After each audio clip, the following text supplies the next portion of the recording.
You're... Hey guys, it's Tuesday. It's Tuesday. It is our favorite day here at the Connected. We are so very excited to just continue to bring you news and resources you can actually use. I'm your girl, Tori Rose, and I have the honor of being with my favorite co host and cousin. Kiana B. Hey, honey, how's it going? Girl, I be caffeinated I today. love that. I had a caramel.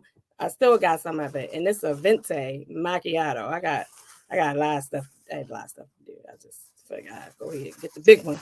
Oh yeah, well we want to give a shout out to Starbucks because they have all of these venti macchiato, white chocolate macchiato, caramel macchiatos, all these different drinks that are trending on TikTok and on Twitter this week. So they actually broke some Starbucks record with the different orders. So people are like telling you what to order, and so it's just very interesting to see how we know social media shapes our culture, but it also shapes Hmm. our marketing, our decision making, and obviously our levels of caffeine and caffeine. Yes, because honey. So I forgot my fan. So if y'all just see me take my notepad. So, Oh guys, my goodness. been talking about relationships for the last few weeks. I mean, just different types of relationships. We had an amazing guest last week. Senator Barbara Robinson was with us, and she talked about balance and family and God. And she reminded us of some things that were so important, like just do it. Like be like Mike. Be like Mike and Nike. I said be Like, like Mike and Nike. be like, Okay. be like Ike and be Ye. So we're gonna be like all of them, and we're gonna I just want to give a shout out to all of the women who have been embracing each other. This is Women's History Month. And so I see the women are doing some big, big things. We have women in our network who are doing some amazing things. I want to give a shout out to Henna the B. Gant and Reggie. I always want to say Reggie B. Gant too. Like, Don't do that to my brother. He like she took my name. he, Okay. right.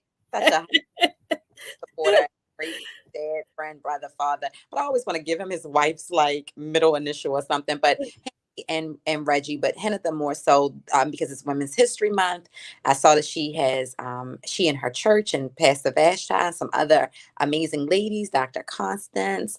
They're rolling out an adolescence like virtual conference in the month of March. So if you guys don't know what I'm talking about, you're like, what is she talking about? Go over to Henna the B Gant. You can look her up on Instagram. I think she's Henny B Speaks on Instagram and Henna the B Gant on Facebook, and check out the flyer. Like she has a lot of good stuff that's happening. She also is an HR partner. So she got some things Mhm. coming out with the HR, getting yourself ready to pivot. I'm gonna go ahead and drop my own shameless plug. If you have not yet filled out your intake form, please do so because listen, y'all might have missed the video. February 2022, 600,000 new jobs were dropped in our United States economy. There's no reason that you're not working where you want to work, having the job you want to Mhm. have, living the life you want to live, doing the things you deserve to do. So let's have that conversation. Go over to Tori Rose the connector to my Instagram, click on the intake form. It takes less than 5 minutes to fill out and get yourself in one of these programs and go ahead and go from surviving to thriving. I feel like you deserve it. I don't know about you, but I know I deserve I do thrive, and not just off the caramel macchiatos. Okay, because I am thriving off the caramel macchiato it. right Well, and you look cute too. You know, caffeine has its natural properties. There's some good things now. about it. I had oral surgery earlier, well, last week, late last week, and I'm telling you, I was caffeinated for the first time yesterday. I'm still living off of that caffeine, so there's some natural some benefits. So just be wise how y'all caffeinate. I know we always want to give a shout out to our media partners. So Yes. So we want to give a shout out to Mr. Diamond K over at Radio on Fire television, and he has a lot of new things going on. I was scrolling through YouTube just, doing some of our stuff and sharing and seeing just some of the other shows on the platform over there popping up on YouTube and the videos and all of that stuff. I was like, he's just really talented in media and he's been in the industry for a long, long, long, long time. Yeah. And so we want to give a shout out and make sure you go over and follow Radio on Fire television, Radio on Fire radio, Radio on Fire radio, television, all media he does. And so, yeah, make sure you follow it. And you can also catch the Connected Corner on the Radio on Fire platform as well. Love him. It's so funny when I think back. I'm like, he was 18 or 19 when he was doing this, like the club mixes, all of that stuff. And he's, where his age is between ours, right? So he's a peer. And it's like, how have you been doing this stuff for 20 years? And so I just love to see people who are walking in their passion and thriving and doing the darn thing. I want to give a shout out to the class of 2002, Western High School. I'm just shameless plugging tonight. We're just shameless. We're going to take some personal privileges tonight, y'all. It's Women's History Month, and we are a part of women's history here. Most certainly. And not to belittle and not to steal time from our guests, because we have an amazing guest tonight. So if y'all not watching and tuned all the way in, go ahead, start tagging people. We're talking about domestic violence. We're talking about relationships. Make sure you are sharing. Make sure you hit the repost. Make sure you're following us and subscribed on YouTube and all of that. But this is our 20th year anniversary. So when I said 20, wow, I've been out of high school for 20 years. And so shout out to the class. I know. And as we prepare for our 20th anniversary, 20th reunion, which is going to be October 1st. We are excited. Things are buzzing, but we had ladies like take off of work last Wednesday, 2 Wednesdays ago, go to the school, mentor our lovely young sisters, have some our baby doves. The Dove Lovies. Oh, and they're so adorable. I had the honor of teaching there before COVID. So that was like, one of my checklists. Like I just always wanted to teach at Western, and so I had an honor to go back under the leadership of Michelle White and teach. Class of 93. No, I'm sorry. Whoop, whoop. I threw something. And what I will say is this, what I'm learning more and more, it's not what we do in this world. It really isn't. Like, we could read about these people, we read about people 100, 200, 300 years ago. They were here. They're now dead and gone on. But it's who you impact that really makes a difference. And you think about, like, we all have so much to impact. So if you guys are tuning in, if you watch the show on the replay, write the word impact and really think about, like, who am I impacting? Have I been nice to someone today? Did I smile for someone today? I've shared about, some of my flexibilities and freedom, even as a business owner, entrepreneur. I had like a random couple from Philadelphia buy me breakfast this morning. And you'd be like, oh my gosh, it's such a small thing. Now, I was fully prepared to buy my own breakfast. I could afford it. It had nothing to do with it. The nicety and their gesture will stick with me for a lifetime. So impacted somebody, write the word impact, and then be intentional throughout the rest of March. Impact somebody. All right, I got 2 more things, and then we're going to call out guys. Go ahead.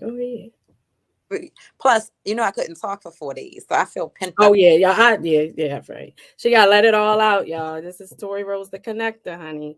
Let it all out. So yesterday was Pie. Teacher, trainer. She ain't talked for 2 days, so y'all about to get it all tonight. Pi Day was yesterday, so 3.14 with the infinite number of numbers. So Pi Day, shout out to every math lover or numbers lover. So yesterday was Pi Day. And then today is the Ides of March. So any of our literary geniuses and English majors, history majors who love Shakespeare, et tu Brute. This was the day that Julius Caesar was killed by his best friend. It was March 15th. So there's some history there. We have St. Patrick's Day coming up on the 17th. Whoop, whoop. I'm filled with like all these Snapple facts. And so, that's all I got, I think. I reserved the right. Sure? You sure? I reserved to come back with one more. So listen, we talked about relationships. We talked about dating. We talked about basically getting on the paddle, getting off in these relationships. We talked about having balance. We talked about just doing it. We've talked about being in love with thyself, doing right by yourself. Tonight is time to talk about something a little heavier. So I had to start with some of the feel-good stuff because it's a tough topic. Mhm. Talk about being in relationships. We talk about feeling domesticated. We talk about domestic violence. And we're going to get into it tonight with a woman who is so powerful, so amazing, and she is making an impact. Can you go ahead, say what you got to say, and bring on our guest? Yeah, so we are excited. Make sure you guys hit the share button, hit the like button. Let your ladies, your people, men, women, let them know what we're talking about tonight. We know that we have some other people in our network and circle who are advocates for domestic violence. Women at a stand.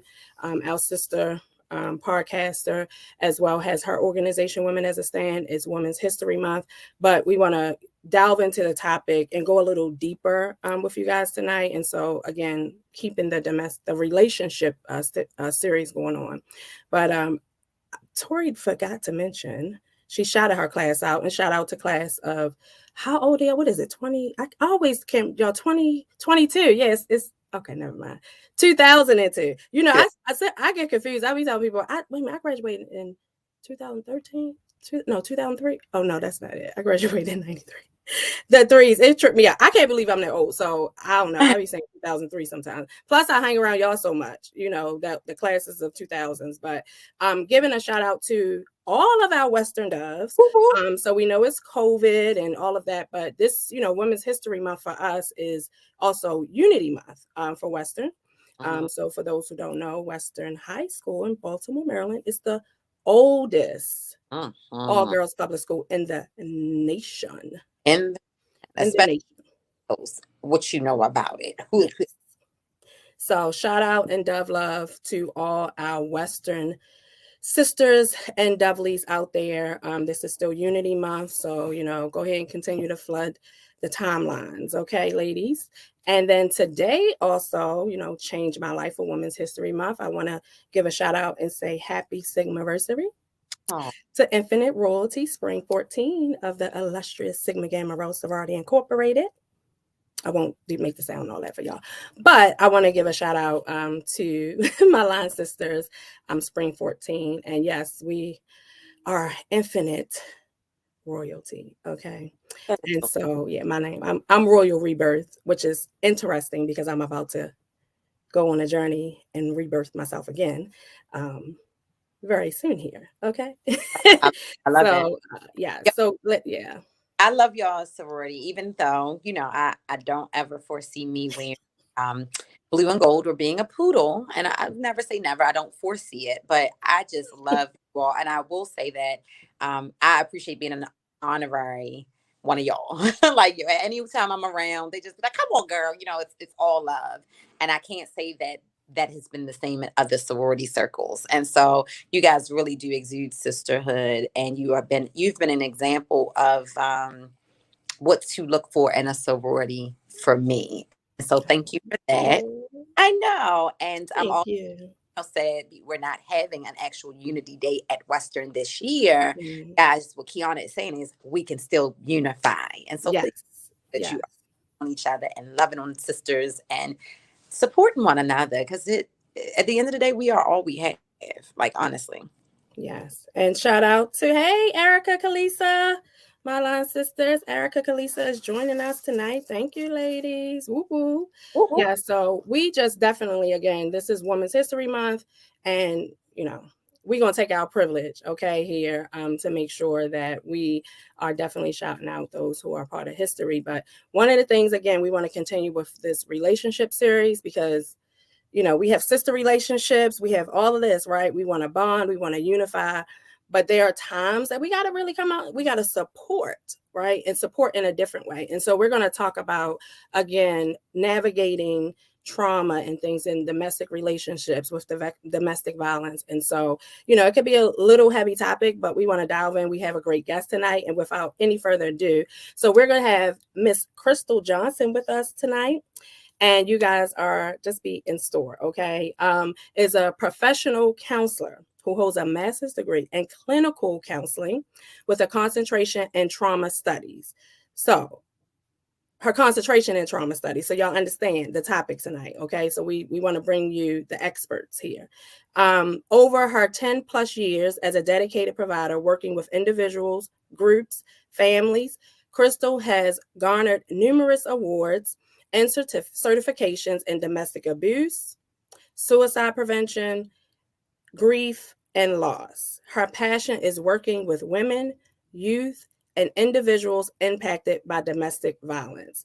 And so, without further ado, we want to bring forth and give a connected corner welcome. Put your hands together for Miss Crystal Johnson. Hey.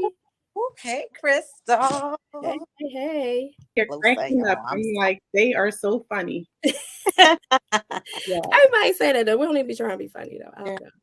it's all good though. We should take this show on the road. We should make it a comedy act. You'll do well, I'm sure. Y'all making my cheeks hurt. Just All right, yeah. off You know. stage. Girl. Look, she just started talking today again. Oh, yeah, we can't make you laugh too much. It's funny, but welcome, Crystal. Tell us all Thank about. you. Thanks for having me. Oh, no worries. Anything that we know bios. I get so shy when people read my bio. I'm like, oh, just I'm like, tell us something maybe that wasn't in your bio that you would like to share with us today. something that wasn't in my bio. I love people. I just love empowering people. And yes, that is my career. I went to school to be a counselor, a therapist, but I'm Crystal. And that's what I like to, exude to people. Just like I'm a normal girl, a normal woman, right? I just want to make sure that everyone is living their best life, their best self, right? So people get intimidated when you tell them like what you do, who you are. And I'm just like, that's just my career, right? But it's not who I am. It's so much more to me than a therapist. It's a great thing, but it's so much more to me than that. So I just like to be represented as Crystal. I love it. Because they think you're going to psychoanalyze them when you tell people. Yes. Like, no, I just what do you do for a living? I'm like, oh, I'm a helper. I like helping people. And most time it's the people who are the least qualified who are doing all the psychoanalyzing. You'd be like, Aunt Myrtle, stop. You'd be like glass houses, right? Yeah. But what I've experienced with you, and I think this may be the third time I've gotten to talk to you, you are so open and so free to talk to. So I'm excited about today's show. Anybody listening, guys, check out Crystal. We're going to share her email address and her phone number and opportunities for you to get connected to her. She really is like the most chill. My therapist is amazing, but she was a little intimidating when I first met her. She was asking me some questions. I was like, and she's like, I'm trying to get to know you. Oh, my bad. You're not like that at all. You have just this sweet bedside manner. So I want to ask you a question. We're going to just jump right into it. Many people think that there's only physical abuse, right? Mm-hmm. So I've shared my story. Kiana has shared parts of her story. We both have dealt with abusive relationships in our past. And I talk about mine, especially during Child Abuse Awareness Month, because I was abused by a parent for years, CPS, all of that. But what are the other types of abuse that people may not always recognize as abuse? Can you walk us through? Is it more than just physical abuse? Yeah, definitely. So when you mention domestic violence, everybody automatically goes to physical, right? But you have financial abuse. And I've noticed that's in communities of that are, these are moms, stay-at-home moms, right? And the providers may be doctors and lawyers and, judges and stuff like that. So that type of abuse is, well, what we may think is simple as not paying for summer camp, right? And we're looking at that like, is that a thing? But it really is, right? You have emotional abuse. And that's where people that's where the intimidation comes in and just trying to make you feel smaller than what you really are, right? That control piece. We also have the social media, right? The stalking. That's something that's huge, especially with our young people. We have, and domestic violence isn't just between a husband and a wife or a boyfriend and a girlfriend. I've had clients where they were being abused by their parents, and not always physical, like what we were just saying, right? It could be emotional abuse. Like I had one client that suffered from, she had brain injury, right? She had a TBI. So her mom would make her think that she wasn't making right decisions, or, you need me, you have to stay here with me, you can't live on your own. So that's a type of abuse. So the emotional, you got the emotional, the physical, you have the financial, you have the stalking and the social media now. So yeah, that's pretty much most of them. And I'm sure there's more to be added because it's forever changing, right? It's never the same. And I tell people all the time, I heard you say I was an expert. A lot of pressure, but I'm always learning. Like there's so much room for growth, right? And when you get to that point where you feel as though you arrived, you're setting yourself up, right? You're really setting yourself up. So I'm really open to learn. Like I'm taking an intensive course next month, and it's for prolonged PTSD. So that's going to be very intense, and I'm so excited about it because everything that we're going through now with the pandemic, so many people have suffered from that, and trauma looks different to everybody, and that's what I try to make sure that people understand. Don't try to measure your trauma up with someone else's. It may look the same, but it's not the same, and also letting them know that trauma is what happened to you. It's not who you are. It's really not who you are. So especially with domestic violence, just allowing them to see what it is, what it looks like. Because most people that's in it, they don't know they wouldn't label it as abuse. But once they come in, and we have this thing, it's called a power wheel. So it shows what it looks like. And once they go over that wheel, they like, wow, I've experienced that, right? So just letting people know what it looks like, and reassuring them that it had nothing to do, it's nothing that they could have done or not done to make that other person treat them in that way. So just making sure that they know that they really do have the power to control what's going on in their lives. That's so good. I remind everybody, Kiana and I take our notes. Make sure you take your notes. My notepad already has 5 things on it. Tag someone, share this, repost it, follow us, and subscribe on YouTube. And then let us know, drop down what you think should be added to this world of abuse. I'm going to add one. I think that spiritual abuse is, I would like to add. My, we had a child together. He was much further in his faith. He was ordained in his faith, and he would whip me with the word. Wrong things to me, and then he would come back and whip me with the word. And I remember one day being in prayer, like, God, I can't get it right, and I can't get it right. And God was like, this is like slavery. This is no different than what's happening to the slaves when they couldn't read, and the master was reading the Bible and damning them. He's like, this is not me, this is him. And so I'm going to drop that one in, spiritual abuse. I think that's a thing. Y'all, if you guys drop in, what kind of abuses or other categories of abuse do you think should be added to this topic in this conversation? That's great. That's good. I like that. And that's really huge. I'm sorry. No, I was saying that's really good. Definitely put that in there. Yeah, and I see it, right? I see it, and it's so hidden, right? And I thank God for discernment, and I thank him, but because this is truly a gift, right? Just being able to see what people aren't saying. And I know the slogan is break the silence. And we really do need to talk about these things, especially in the church, right? Because it's not talked about, because they don't want people to believe that it's happening, but it's there. It's there. And these women and men, I know this Women's Month, and we, looking out for the women, but we have a lot of men that have suffered from domestic violence as well. So we don't want to negate or minimize their shame as well. But because, women are more, we're the strong ones, right? We have to wear that mask all the time, especially when you're in settings as the church, because, we're supposed to look good. We're supposed to talk a certain way. And, but it's a big thing about divorce for married people. I see it a lot with couples, because it's like, well, God wants us married, but I'm like, God didn't make you to be a doormat. You are fearfully and wonderfully made. So you need to walk in that. And that comes with knowing who you are and who you belong to. Because without that, we're lost. So it takes for people, not just therapists, but we have spiritual leaders, right? Even trying to train them on what it looks like, because most people don't know what it looks like.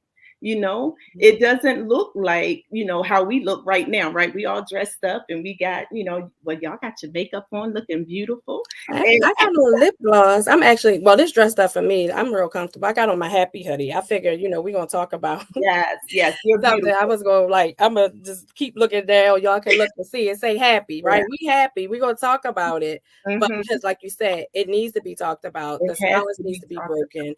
Men, women, children, whoever you are that are going through it. So many people sit because they feel shame, like you said, the shame, embarrassed that is happening, but you gotta talk about it. So Tori said earlier, like, she shared hers.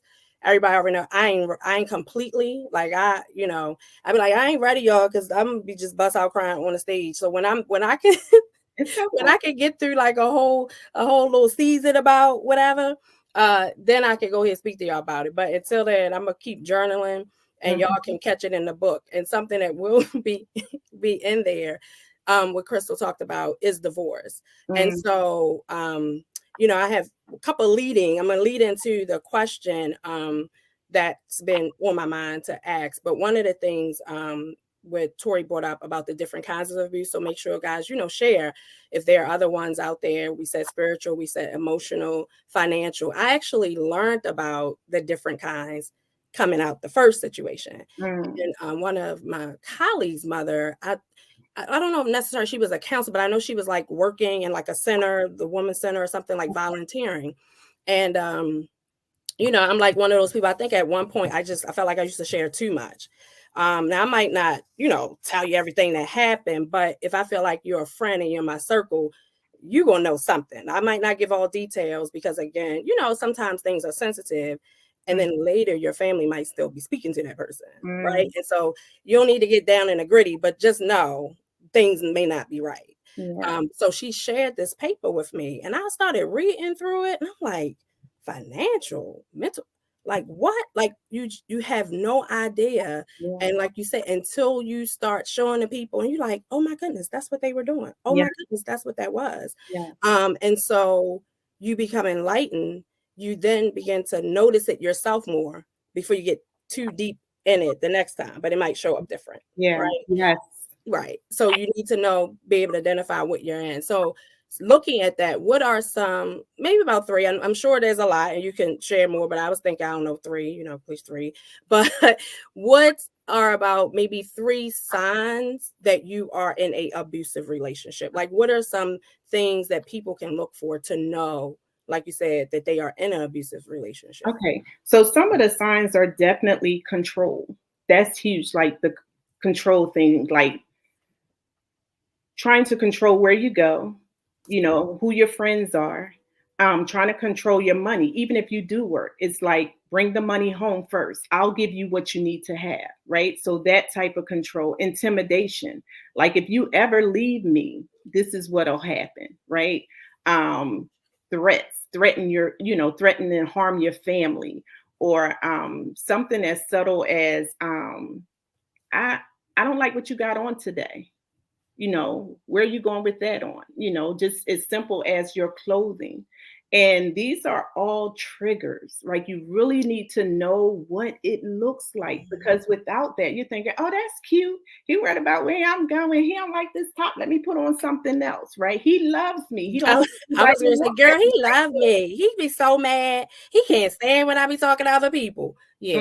No, get out. No. And it definitely shows up. It's just a matter of how it shows up. And like you said, it looks different to different people. But what I've learned is that most abusers are very charming, very subtle, very soft-spoken at times, so you really got to know. It's just something that you have to know. And I believe, from my own experiences and from talking to others, like, you really do know, like, something's not right about this. Like, this isn't cute anymore.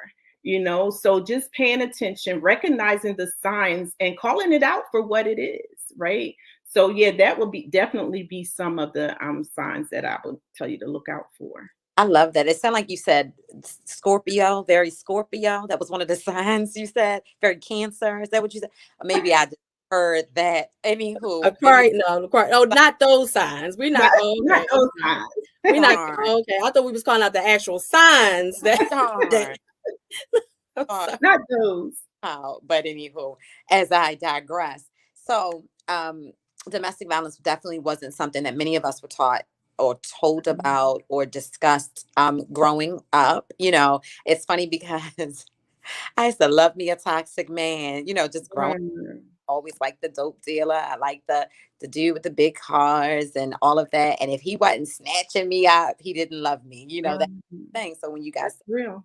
thought it was, it was real. And I've been through series of counseling, much like you guys, as a professional, you go through these developments. It's like, oh, that wasn't right. So when he was snatching me by my neck on the avenue, he shouldn't have been doing that.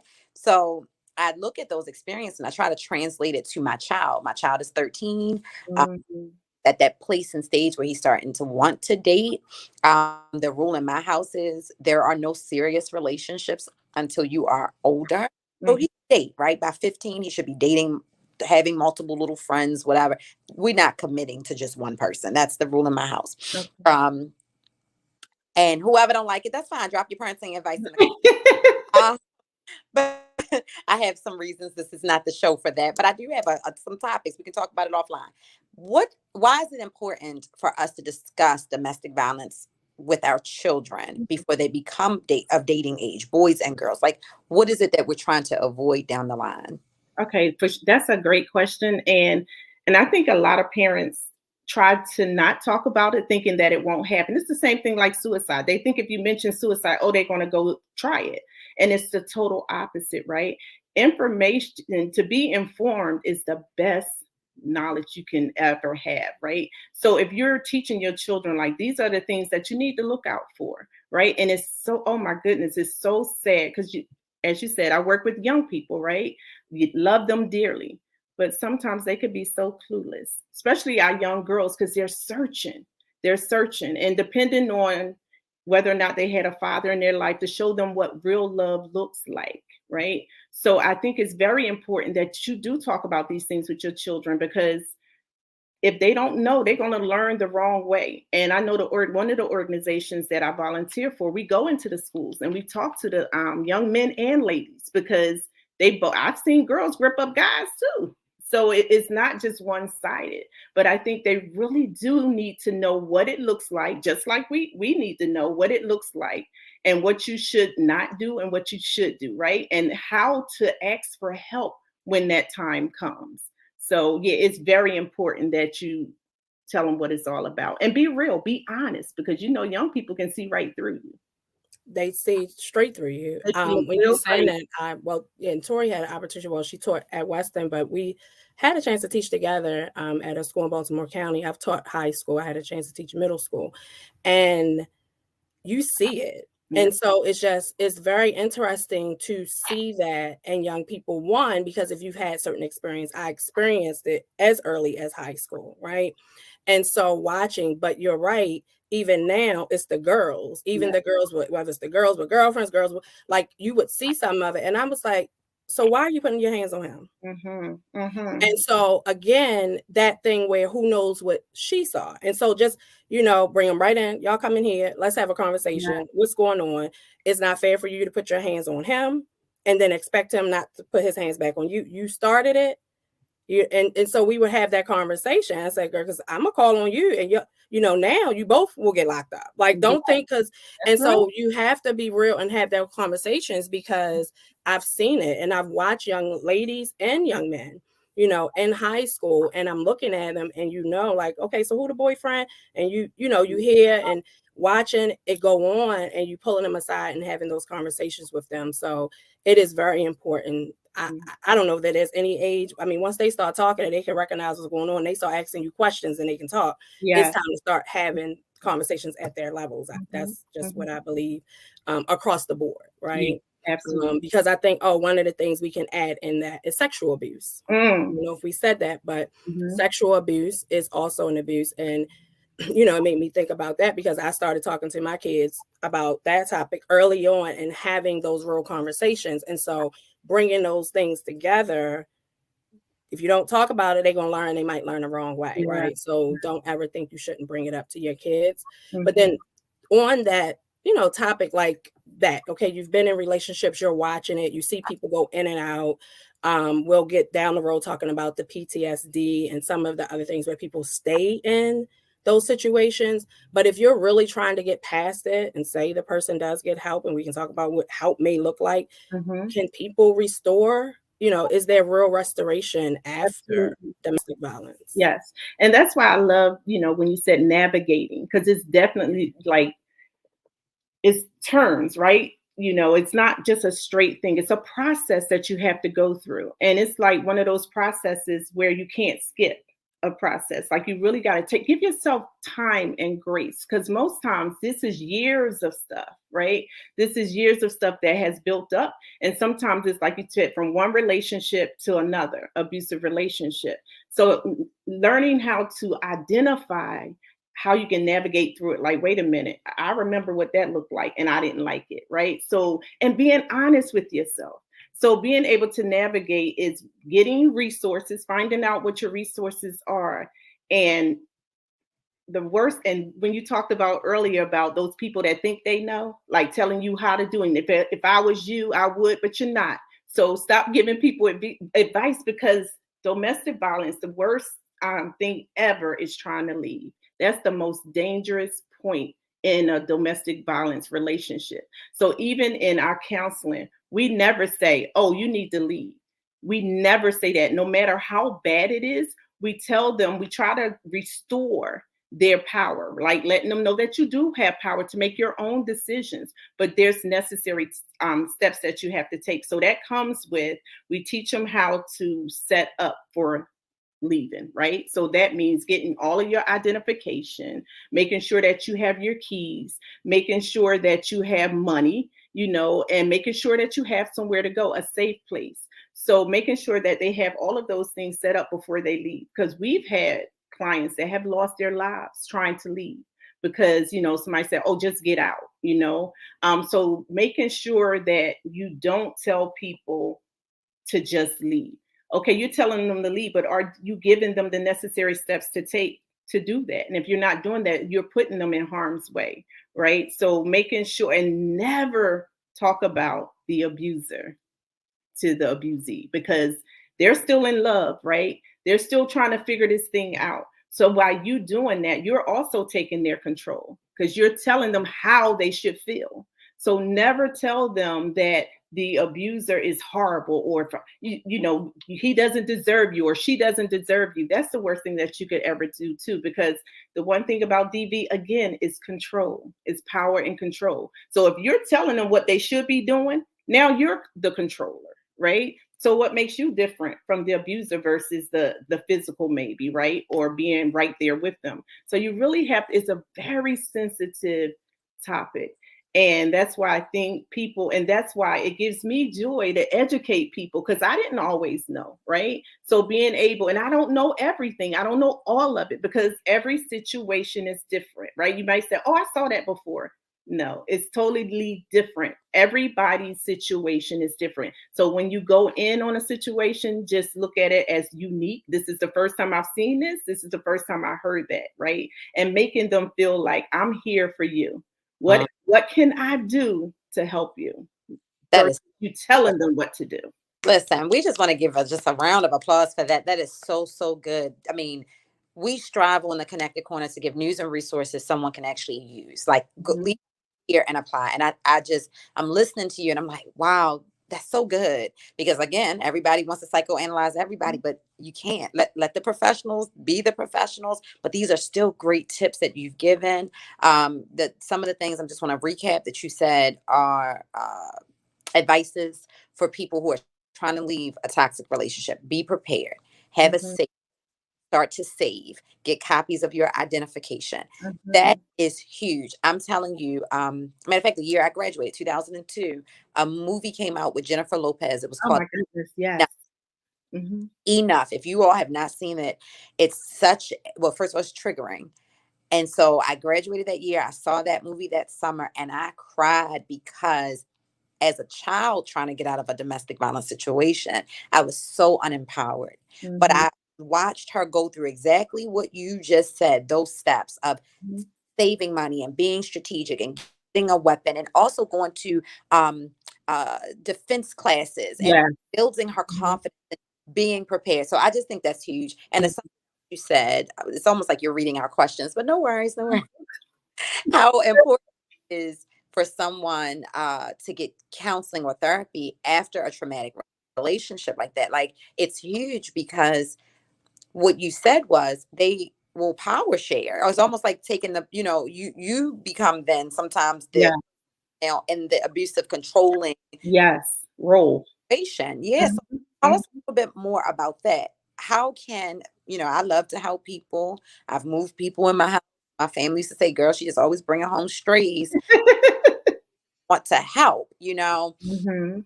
Hopefully no one's offended. They weren't calling you a stray. They were talking about me. But I mean, it's been so many people at this point. Everybody like, is she talking about me? Probably. And so in a traumatic situation, I found myself hurting that person, enabling them more than helping them. So help us just understand a little more. How important is it if you're helping that person get free to get them to the professionals? Yes. Yes. So I'm that one, right? You just want to fix it, right? But you can't fix it. They have to want it for themselves. And the best help that you can be is being the listener. Like I hear you, I'm listening, giving them those tools that they need. Because if you're giving them the tool and you're not showing them how to use it, it's no good to them, right? So they're going to always be leaning on you for help. So if you give them what they need and show them how to use it, they're at the advantage now. Now they have control over their situation. So you can't be that crutch. You can't be that enabler because you're really not helping them. And I know, especially for someone that you love and you just want them out, you want them safe, you know they don't deserve it. But if they don't know it for themselves, or if they can't believe that they can get out, then you controlling that situation is, again, you being the abuser as well, but it looks different. Wow. And I've seen that, personally, just in relationships around where I know even with women and they've come out of a relationship one way or another. And then getting to the next relationship, marriage or, long-term relationship. And then the woman becomes then the abuser Mm, to in that relationship, right? Because some of it, like you said, it's the triggers, it's the trauma, and never getting help from that previous relationship. It a little bit wasn't where I was going, but when you talked about before about the prolonged PTSD, mhm. it made me think about that. Like people who go from one, or then you went from being the abused to the abuser. That's the prolonged, PTSD. One of the other things I thought about when you said that was grief. Like, so grief being prolonged, like is grief also like it's trauma. Of Yeah. course, we experience trauma, but Mhm. I guess sometimes people never think like you can have PTSD from having so much loss. Oh, absolutely. Yeah, because a loss, even divorce is a loss, right? Divorce is that's like a death. You lost someone that you love. You had a loved one. So yeah, so just knowing and allowing that person that space, right? Because people heal differently, right? Their trauma is different from you. People don't grieve the same. Grief is different. Yeah, we have the steps, but it doesn't mean that everybody goes through the steps it's the same way, right? So just Mhm. allowing people that space to grieve however they need to grieve, allowing that person that space to go through that trauma experience. So because sometimes We have what we call the trauma where, it happened, but now you're avoiding it. So you avoid those places, you avoid those people that connect you with that trauma, right? So the brain is a powerful thing. So we begin to reject those things that we really need to face. So that's what we call those fearless conversations, and facing your fears head on, right? And the worst thing you can do is pushing somebody into that. Like you said, Kiana, you're not ready right now to talk about your trauma, and it's okay. Mm-hmm. But when you're ready to talk about, that's your healing process. It took me years. I was telling Tori, it took me years to talk about, but once that's a coping skill, because when you talk about it, even if it's with a therapist or if it's with a friend that you trust, like you said, Kiana, just having that person that you can talk to, because it really does help, right? Mm-hmm. And it's like that reach one, teach one, right? So it's so much that I'm giving out this information, and hopefully someone is getting something where they can take it to someone else and they'll know what it looks like. Somebody can be right next to you. They're not going to have DV written across their face. They're not going to say, oh, I'm hurting, but just knowing what those signs are and what it looks like. And don't be saying, oh, you being abused. No, don't do that. Just say, hi, how are you? How can I help you? What it looks like, you're sad. What is it that I can do for you? Just making it, creating that safe space where they can talk to you. And if they don't want to talk to you, give them a resource to where they can talk up to somebody else about it, because it's so important, because it's real, and it's out here. I think that was important, just definitely what you were saying about the divorce and grief. And I'd say that to people sometimes, because going through my first divorce, because I had children, we went through those classes. My children and I went through the classes where they talk about that, the classes where they teach them that it wasn't their fault. Yeah. Because goodness, 3, 5, and 9 or 3, 5, 9, 10, something like that. Well, they all adults now, young adults. So, but even having that, doing those classes for a few months, and especially the little ones, like they would repeat, like talk about it. Like I knew that they learned from that, so that was important. So people, you can't just come out of these situations and be like, all right, I got out, and just think you're just going to continue to walk through life, you or your children. And it will start to show up if you don't address it. And so even after that, they all counseling, what you need to write a letter, because you're not going to send me a therapy bill at 30. And I used to tell them that all the time. You're going to talk about it. We're going to talk about it. You're not sending me no therapy bills at 30 and it was my fault. Okay. We're not doing that. So from day one, we're going through the counselings that they, recommended for them through the divorce. Once they get in school, what you need to write a letter. Okay, we're gonna, it's important. And so making your children even comfortable with those things is important. And like you said, letting them know that it's not your fault. These are things that happen, but it's not who you are, and you can recover. There is recovery, right? And because we really are stronger than we give ourselves credit for. So once you go through those experiences and you're like, I made it through though, I'm still here, I'm able to talk about it, that shows great strength right there. So just letting them know that you do have strength, you're strong. Yes, these things happen, but you're still here, you're still moving, right? And like you said, that prolonged thing, right? Because it's like, you may be good one day, it could be a smell, it could be a touch, it could be a song, a sound, it could the whole Mary J. My Life album in India. A movie.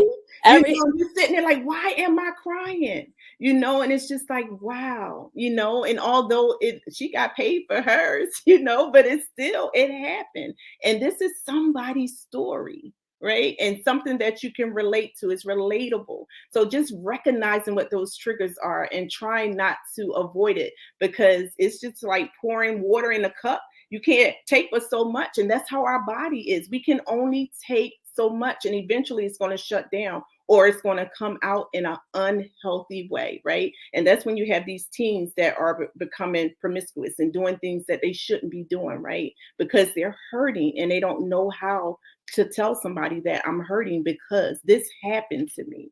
So just reassuring people that it's not your fault. It really isn't your fault. And there is life after trauma. You are hitting so many nails on the head. Somebody write that in the comments.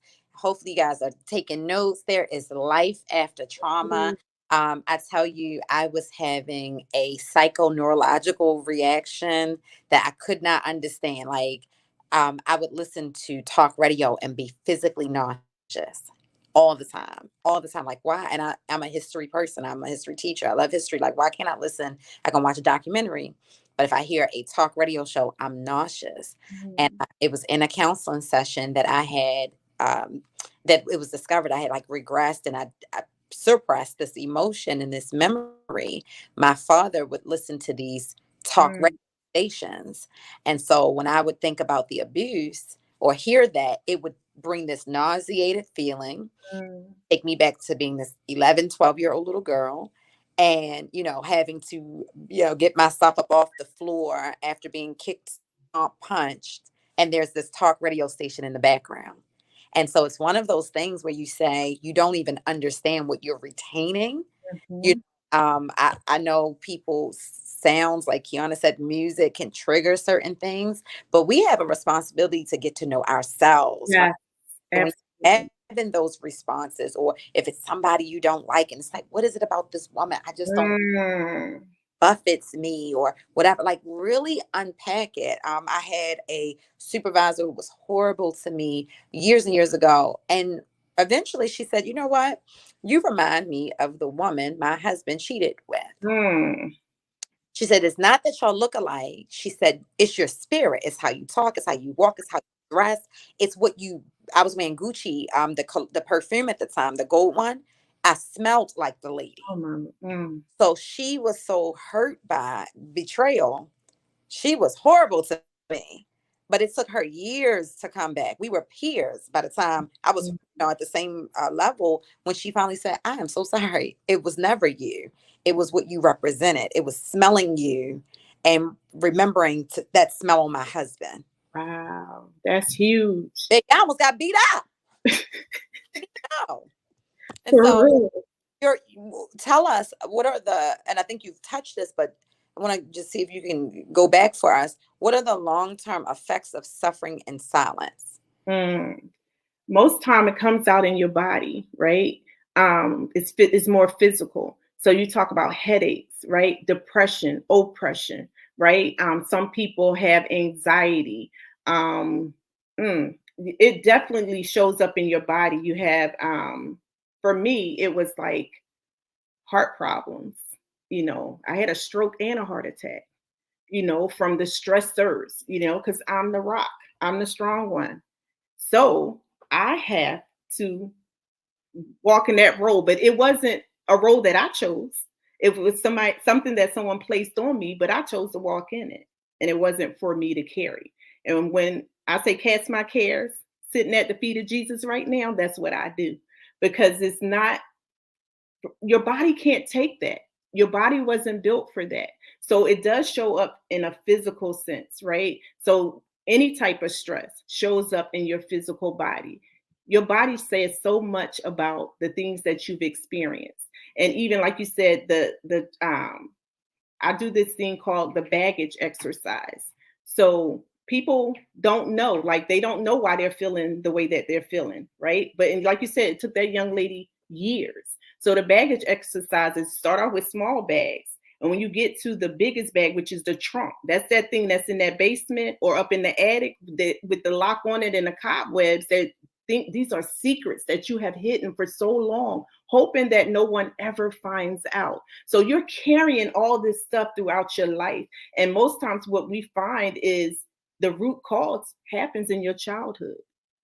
So being able to talk, that's why it's so important to talk these things out, because you're carrying stuff and you don't remember until those triggers come, like a smell, a song, a talk show, like who would think, and you're sitting there like, what is this? And until you talk about these things, that's the only way you're going to find out and start walking in your healing into your wholeness. Wow. I'm look, whoever was about 5 minutes ago, my whole face, I was like, Kiana, y'all on camera. I had to I was like, I was all the way in the screen. Like, I was like, okay, pull back. Cause you just, I might not have said nothing, but all of that said everything. Um, because Tori did it too. Like, she co-signed because she was like, we both was like, what? Because I say that all the time. That's why she looked like that. I felt her because stress shows up in my body. Like, I will be going on. I literally right now I'm doing physical therapy from a car accident, but it's maybe like the third car accident I've had, or maybe third as an adult or something like that, second. But every time when I do go to physical therapy and I'm in it, they'll say, "What do you do? What do you do for a living? Like, what's going on in your life?" Because I'll go on Monday to get readjusted. By the time I'll go 2 days later, the other say, when was your last spot? I said 2 days ago. 2 days ago. Because I am constantly needing, like, literally they tell me I'm somebody that I should probably get a massage, go to physical therapy at minimum once a month or twice a month, minimum. And so some of that is my profession, not just the, teaching. Actually, probably teaching was way less stressful than finance and accounting, and it's tax season and all this other stuff. And so that, that was my main. I probably did about half, a little more of the finance. I taught over the years, maybe about 8, 9, 10 years teaching, but the rest have been in finance and accounting. And so just my profession alone, and people would say, well, it's almost like you can't be stressed. It's no way to not be stressed in what I do. And believe me, look, I have, when I met, I would do all kinds of stuff. I have smiley faces. There's in my offices, I run in water. I mean, I would just do so many things to try to help because it's almost impossible to not feel stress just because of the nature of the job. And you are the person that the other 40, 50, how many people in office are always coming to. You're the person. So it's really hard in that. So then you couple if you got personal stuff. So I got personal stuff and everybody on the job getting on my nerves too. And I'm dealing with, in these things at home. So I had a stroke at 39. Oh, wow. And yeah, that was coming out of the second marriage. And then I was like, that's it. Set my kids down to it. I mean, everybody. And it's like, nope, I can't. Nope. Nope. But then that it wasn't completely healthy how I responded to it once, I healed from it. So now I've been since then working on that positive, like you said, at the footage is like really growing in that. So that's important. Really. Wow, it really is. It really is. She dumped me as a client. When she said she didn't approach it healthily, which she said, she cut everybody off. The answer was no. It wasn't no. It wasn't a gentle no. It was a hell no. She started dumping us as That's clients. good. That's good. I love y'all, but I don't like you. Get your butt away from me. But I'm gonna tell you, when you say walking in your healing, I have watched.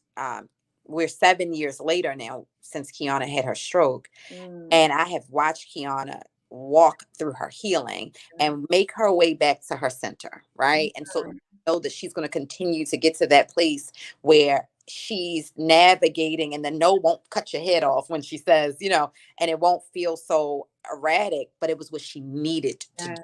And so why did I stop you guys? I stopped you to say, whoever is listening who may say, well, dang, Tori, I'm about to just cut everybody off. Listen, you do what you have to do for the next 7 years. Those of us that you may offend or might have soft feelings, we will get over it because we love you. And we would rather come to your birthday parties, themed all of October birthday parties. Don't do that. She throwing shade now, Crystal. We would rather come to your birthday parties than any day. And so understand that sometimes it might not be the best approach, especially if you be like, nope, I'm cutting everything I go. But if it's what you have to do for you, love you enough to deal with whatever you have to do. And so I've watched, Kiana's my cousin. I have the awesome opportunity of watching her grow. And over the 7 years, she's getting herself in her vein where it's like, nah, I think I'm not going to do that. Where before it would be like, did she just ask me to do something? But it was her response to establishing those boundaries. And that's good. Like I really had to learn how to say no. I remember one of my professors, she was like, Crystal, you say no, but you say no, but no, maybe tomorrow, or I can't do it right now, but no. So now my no is no, no, period, no. And they be looking, waiting for the rest. And I'm like, nope, can't do it. Because when you laid up in the hospital, it's like, who's there for you? So you have to choose you. You have to choose you. And it's not being selfish. I think that's a cultural thing, right? We made selfish being a bad thing. Selfish means taking care of self. So if you don't take care of you, how can you expect anybody else to do it? You can't. It's impossible. So you have to choose you first. And I like birthday parties. I don't like funerals. Well, you can come to mine, and you can come to mine. I'm working on I'm working on the 47 theme, but yeah, I like themes. Okay, remember this being recorded. Right. Oh yeah, I like. Who said remember this being recorded? Because if I don't get the invitation, I'm gonna go back to March 15th, 2022, episode 2022-06, and That's you right. said that I could come to your party. That's what you said. Wow, you guys, we're gonna we have a few more minutes left. And I know you guys, we do key questions. So that's like, we have a segment and it's speed round, right? And Oh, so goodness. Oh, I saw this. you saw look, don't be too nervous. Don't be too nervous. And so we are going to also drop, everybody, your Connected Corner family, we put the questions down in the comments too, so you can answer as we go along. So we had such a great time. I don't know, but we did. We had, because I think talking about these things, understanding it helps people, hey, yeah, we're talking about domestic violence, we're talking about trauma, we're talking about PTSD, but we're still laughing and joking because that is also a part of healing, right? Yes, Part of that. So, mm-hmm. But again, make sure you guys have taken the notes, make sure you subscribe, let us know where you're watching from, and you can go back. If you're just coming in, you can go back and watch it. You can still share it for somebody in your life that may need this information. We're bringing you news and resources you can use. So share it with somebody that you think that it can help them as well. So I'm going to do 2 questions. I'm not going to do all 3 since we've taken privilege earlier with all the women's history stuff. So I'll do 2 instead of the 3, and you'll still have. Oh, look, I didn't turn it up now. It's like we're gonna let it run down a little bit. Okay. But I'll do 2 of the 3, and you'll have the 2 minutes to answer the questions. Well, it'll be more like 1.5 when I turn it back over. Okay. You have 1.5. All right, so I'm going to start with the first question, you guys. Make sure you're ready. So the first question, and I'll flip it over, is what does self-love mean to you? Oh, self-love means loving myself, knowing that I am enough. Wow, I like that. And the second question is, how would you calm down your significant other if they came home from work upset about something? I would, oh, wow. I would say, how was your day? Looks like you're upset. What can I do to make your night better? Look. I know that's right. Y'all hear that? That was some good advice. That was some good mental, social, and relationship advice. No, what's wrong with you? Why you come in here like that? No, what can I do that make you feel better? I know that's right. Crystal just helped y'all out right there. Okay. And she still got time left. Yeah. Okay. Just want to let y'all know. I like that one. Yay. Yeah. So guys, make sure you can still answer if you're catching it on a replay. We still want to know. You can answer the key question segment. And so we have just enjoyed having you. You can tell your passion, your love for it, and just let people know, how they can get in touch with you.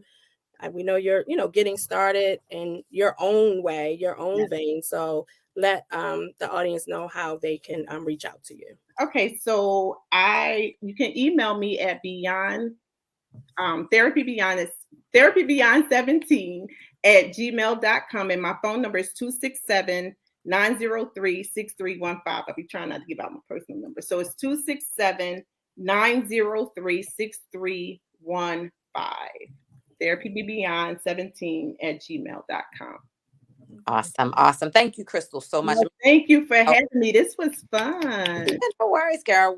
So once you're connected, you're always connected. So if there's anything that we can do to help you, we may even call you to come back. We might call you for anything, girl, because let me tell you, we believe that we are only as thick as only as the resources that we have and the that we share. So you're the beehive. Don't worry about it. My name is Tori Rose. You guys can find me on social media. You can find me on Instagram, on Facebook, on Twitter a little bit as Tori Rose the Connector. Make sure if you have not completed your 2022 spring intake form to get yourself pivoted in your career. Let's have these conversations. Let's go from just surviving to thriving. You deserve it. Oh, and I'm gonna say this one last thing. I'm sorry before Kiana tells us where to find her. I need to correct something. Somebody caught me on the carpet earlier. I posted something earlier, said that you're not a tree. You can get up and move and you don't have to stay at a job that is not serving you and all of this. And one of my mentees from 2 or 3 years ago, she said, but you told me I was a palm tree. Damn. Palm trees are resilient. Yes. Bend, we don't break. Different. I had to explain to her. I said, and guess what? Because palm trees are resilient, we can uproot them, move them, and they will thrive in a better environment. So I'm going to share that for anybody who's like, wait a minute, this is not along what she said last year. Women's conference, so she called us palm trees. And so I'm just throwing that out to say that while, these are analogies, at the end of the day, I don't care if you consider yourself a tree, a plant, bamboo. What I want you to be is not like that fig tree that was not producing fruit. That's right. Today, we are here to produce fruit. Yeah. Want to make sure that we're giving you news and resources you can use. Kiana has a business. I have a business. Crystal has a business. 3 different areas of your life that will build towards your holistic well-being. So please get connected. Yes. All I have to say. Kiana, where can we find you? Oh, wonderful. You can find me on all social media platforms as Kiana B, as in B Jones. I was ready to say at gmail.com. That is not. I was thinking about Kiana B at Kiana B Jones, not Kiana B Jones. No, but if you do want to email me for business, then yeah. Yeah, you can find me on all social media platforms at Kiana B Jones. And Tori, we can drop your email down in the comments too. You can email me at connect2Tori@gmail.com. I am excited because I've been my own email. Normally I have an assistant that does that. And so for these emails, these are extremely personal for me because what I recognize is there's so much trauma in how we even approach careers and jobs and how we make professional decisions that way. So guys, if you're worried like, oh, I'm not going to get her. No, you're going to actually get me. So email me at connect2Tori@gmail.com. I would love to take you on as a client, get in this intake while the season is open. Also find us at Connected Corner, The Connected Corner on YouTube, The Connected Corner on Facebook and Instagram. And if you're interested in being a part of the show, a guest on the show, you got a business you want to talk about, what you got going on, email us at bcg.manage@gmail.com. So we know that was a lot of information. We'll put it in. Thank you guys for checking us out. This has been the Connected Corner. We love you. It's an amazing Tuesday. See you next week. Same place, same time. Be fine. Peace. Peace. Hey.